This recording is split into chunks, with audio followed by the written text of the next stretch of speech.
We've told you how deadly the heroin epidemic has become. A new tactic of charging the dealer in the death of an addict is having an impact on this overwhelming problem.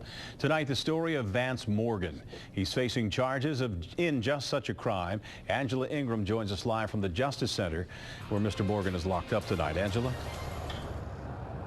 Well, Rob, the Heroin Task Force has several goals, including tracing drugs back to the people who sell those drugs and also stiffer punishments for dealers. Casey Fewell died after he overdosed on heroin mixed with a synthetic drug called fentanyl. In the past, the drug dealer would likely only face drug charges. But Vance Morgan, the alleged dealer in this case, is charged with much more serious crimes. If someone supplies a drug to another person and that results in that person's death, that person can be charged with involuntary manslaughter.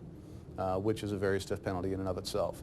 And there's also a statute called corrupting another with drugs, which is where you supply a drug to another person and that results in serious physical harm. The Hamilton County Heroin Coalition Task Force investigated Fewell's death back in October of last year. Cincinnati police say Fewell OD'd on the 2100 block of Queen City Boulevard.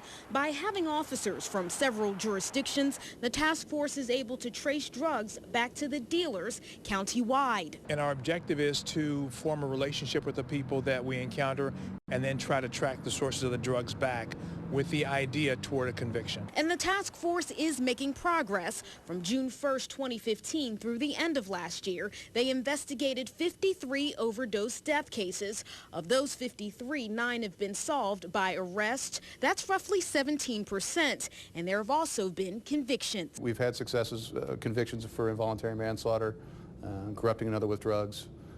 Both in the state and federal system. Police want to send a message to the dealers. If you sell a drug that kills somebody, be prepared to go to prison for a very long time. It's a countywide problem, and we've taken a countywide approach to tackling it.